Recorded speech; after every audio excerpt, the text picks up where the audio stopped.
Hey YouTube, today we're doing a front speaker install on a Scion TC.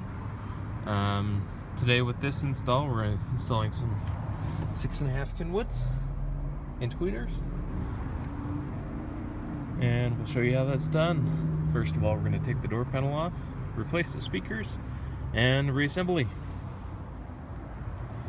Okay, first thing, pop this little cover off, get that screw out.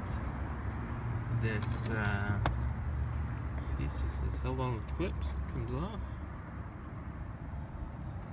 You'll notice there's more screws in there. And it's easy to pop this out. Again, more clips. And so you can pop the harness off. Now once you remove these screws, basically this whole panel is just held on with clips. Use the panel popping tool, got up underneath the panel, and you pop it all out. This slides right up and over the handle. With the this control's gone, the panel just pops right off.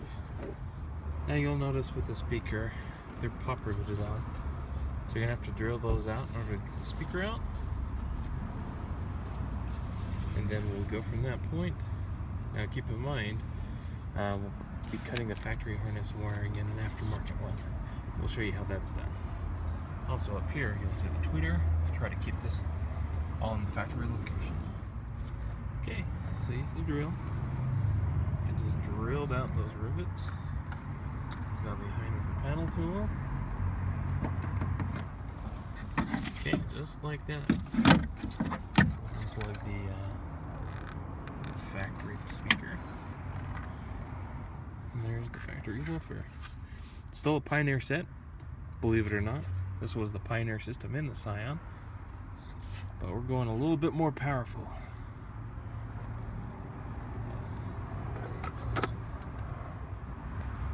Okay, so I got the speaker out. What I did is I put this bracket that comes with the Kenwood.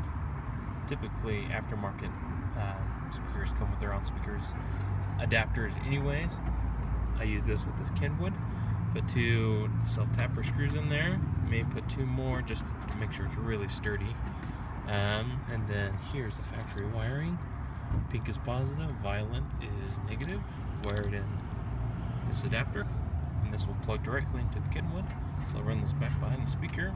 I roll down the window to make sure it clears the glass, and it does. Once I get this in, I'll work on the tweeter. Okay, speaker's in. I got it all wired up. It's all mounted, nice and tight. After it's not going anywhere.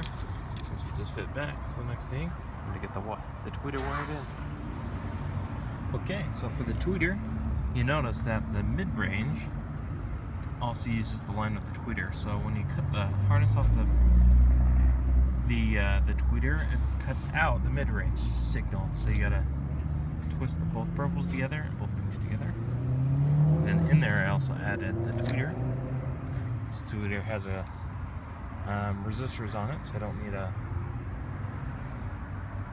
crossover, a passive crossover. So I was fine with that. Wired that up. I'll just zip tie this up nice. Now the way I got this attached, so they pull this off. There's the factory tweeter, and then with the bracket that the factory tweeter used, I bent it out and then hot glued the new one on there. Good to go. Get that all wired up, and I'll head to the other side. Keep in mind, once we get this all plumbed and ready to go, the reattachment of the door panel is just the opposite of the way we took it off. And the passenger side door is identical to this setup. Okay, YouTube, all done. Doors back together, sounds great. I won't necessarily play anything just for copyright issues, but it runs off Rockford 150x2, and that Rockford closet because of these Kenwoods is awesome. So, any questions, please like, subscribe, comment, and I'll get back to you as soon as I can. Have a good one.